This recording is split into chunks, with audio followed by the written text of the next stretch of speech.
Joe Tippins cured himself of small cell lung cancer using fenbendazole. Now, let's hear from Joe himself to tell his story. We will then hear from the professor and stick around for a bonus from me.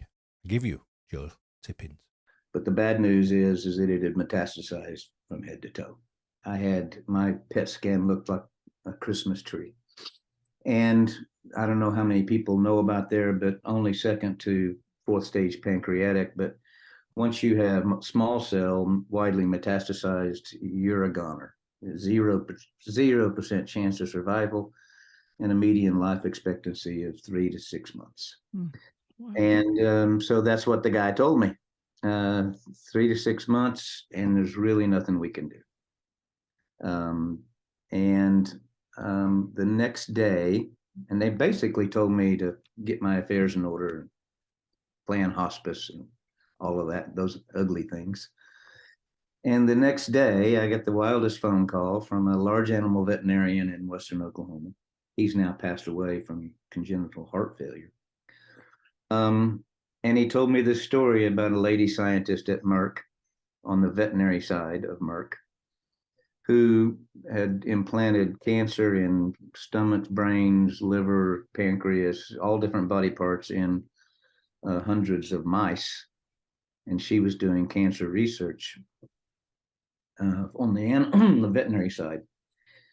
And her entire mouse population came down with intestinal parasites. And if you went out to any zoo in the world, there would be a pile of fenbendazole head high. They'd bring in by the front end loader side, the whole truckload size, because every zoo gives this drug to every animal in the animal kingdom, from a tiny little bird all the way up to the elephant. Whoa. Oh.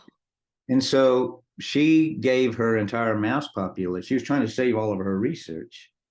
So she gave her entire mouse population fenbendazole. And, a few weeks later, she came back and accidentally found out that she'd also cured the cancer that she'd implanted.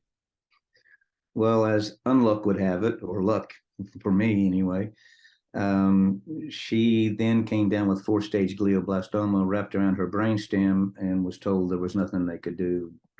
Same message, go home and get your affairs in order, think about hospice. And she cured herself of 4-stage glioblastoma with fenbendazole. Oh my goodness. And so I was told that story literally 24 hours after I was told to go home and die. And I decided, what the heck, I got nothing to lose. So I started taking it along with a few other things. I'm a voracious researcher, and I was constantly researching. And I have to maybe stop here and interject that I can't explain why, but when I was told to go home and die, it didn't faze me. I was 100% positive that I would figure out a way to lick it. And I learned after the journey that there's a scientist at Stanford named Bruce Lipton who has actually connected the dots scientifically between positive thinking and what happens literally at the cellular level. This guy, Joe Tippins, took the fenbendazole, which is a horse dewormer, and showed that he got rid of his metastatic lung cancer. You got to get Joe Tippins on here. He's out of a 300 clinical trial, he was the only guy that took the fenbendazole. He was the only guy that survived. The only survivor of the clinical trial was the only guy that took the worm, the parasite drug. And then they had to throw out the whole clinical trial because one guy was a survivor. And they didn't know whether it was their wonderful immunotherapy that led him to survive, or was it the fact that he took the fenbendazole.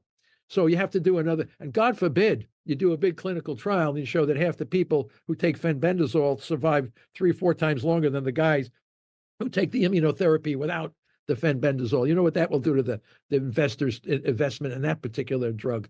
They'll go, well, we know why the hell are we taking that when we can do the fenbendazole, which you said is pennies. Now, what happened was the Koreans, South Koreans heard about this, and they had a run on fenbendazole. It cleaned every pet store out. The country was emptied in fenbendazole. So it's a big article published on all this stuff. It's unbelievable. But, we showed that fenbendazole, these parasite medications, they seem to target the same metabolic pathways that the cancer cells use. So there's an overlap in how the cancer cell gets energy and how the parasite gets energy. So anti-parasitic drugs seem to be knocking down some of these cancers, but the drugs work infinitely better when you're in nutritional ketosis. Everything works better in nutritional ketosis. Radiation works better when you're in nutritional ketosis.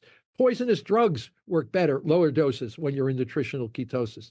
And that's up to the patient. The doctor will not tell you to get into nutritional. Everything works better when you are in therapeutic ketosis. So make sure you are in therapeutic ketosis. Now, why don't you do yourselves a favour and go and watch this video?